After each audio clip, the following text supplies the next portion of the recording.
Assalamualaikum warahmatullahi wabarakatuh. Waalaikumsalam warahmatullahi wabarakatuh.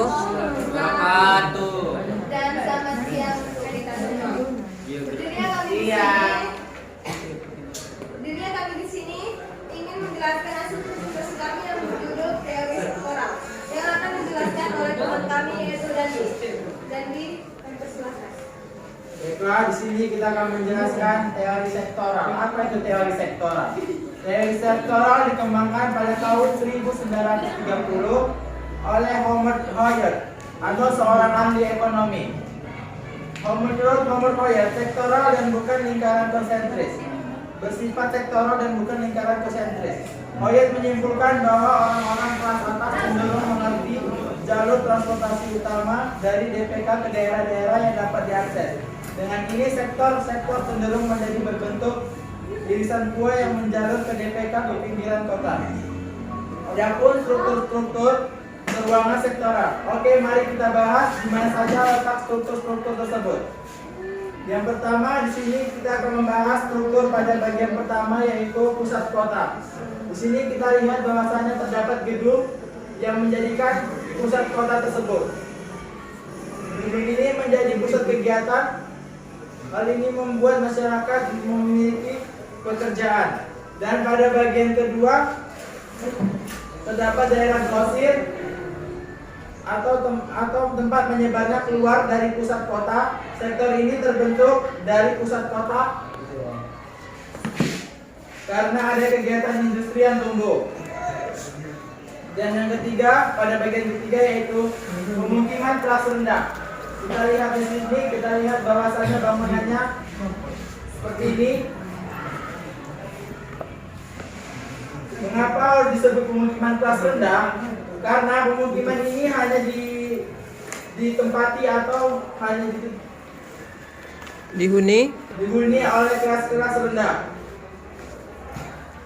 yang pendapatannya rendah dan pemukimannya memiliki jalan yang sangat sempit. Jalan ini juga kerap dijadikan jalan untuk menghubungkan pemukiman ke sentra industri, dimanapun sebagian besar orang dari sektor ini bekerja. Dan pada bagian keempat yaitu pemukiman kelas menengah. Kita lihat di sini.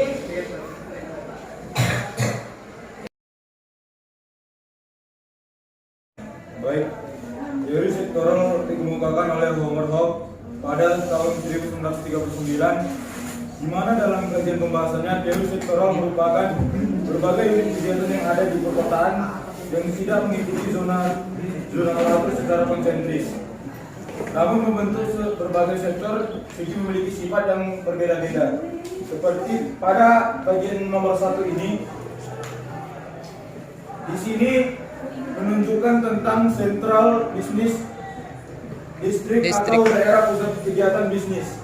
Bisa kita lihat di sini berbagai PT-PT ada di sini yang gunanya untuk melakukan bisnis kepada perusahaan yang lain, gunanya untuk mencukupi kebutuhan pangan yang untuk daerah-daerah yang pemukiman lainnya di sekitarnya.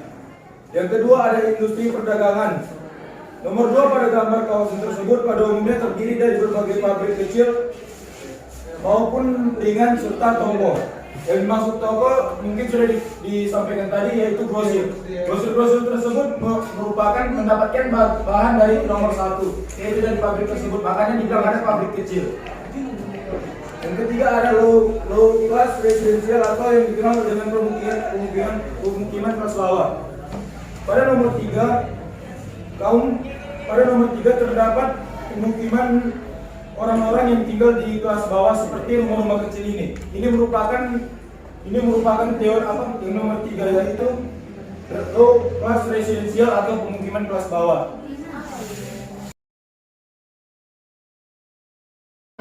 Dan terbilang kaya. Dapat kita lihat pada miniatur ini.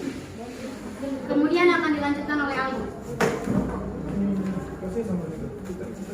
Permukiman pasca 1918 dengan pembangunan pasca 1945 terutama di daerah pinggiran yang ada di miniatur ini.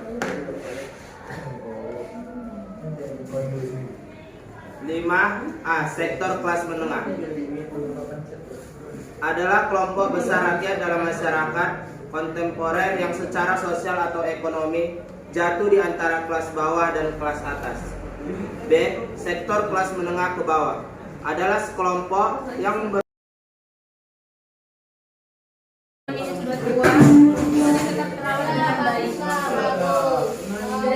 Yang keempat, zona permukiman yang lanjut perkembangannya. Zona ini ada permukiman dan layanan publik terbaik di luar sektor permukiman dan perkotaan. Dan dilanjutkan dengan teman Zona yang kelima adalah daerah berkembang secara setempat atau zone of Kelompok kami tentang teori isi ganda. Hal yang akan dijelaskan oleh Sonya kawan kami. Baiklah, kami akan menjelaskan hasil dari kerja kami dari kali ini, yaitu mengenai teori inti ganda yang ditemukan oleh Charles Harris dan Edward Bowman pada tahun 1945. Pembahasan yang kami akan sampaikan pada hari ini itu adalah dari latar belakangnya, struktur kekurangan contoh teori inti ganda, cara berlakunya teori inti berganda, dan kelemahan teori inti berganda.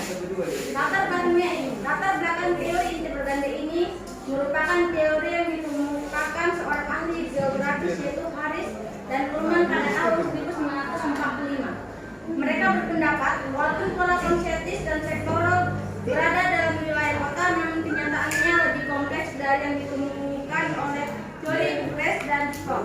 Teori ini lahir disebabkan oleh munculnya pusat baru masing-masing memiliki fungsi menjadi pusat pertumbuhan. Merupakan sebuah zona pemukiman yang mengelilingi distrik-distrik sekota. Di sini ada bisnis dan perlombaan manufaktur ringan di daerah pemukiman. Daerah pemukiman ini ditandai oleh rumah kos, di mana penggunaan rumah lainnya yang menarik bagi orang yang berpenghasilan rendah. Yang ketiga ada zona pemukiman pekerja industri. Zona ini didiami oleh Jadi teori konsentrus ini terdiri dari zona-zona yang masing-masing zonanya ini sekaligus mencerminkan tipe pengguna lahan yang berbeda, dari zona kota, transisi, baru kawasan pemukiman pekerja, pemukiman kelas menengah, dan pengelaju. Semua zona tersebut memiliki ciri khasnya masing-masing. Sampai disinilah hasil presentasi kami.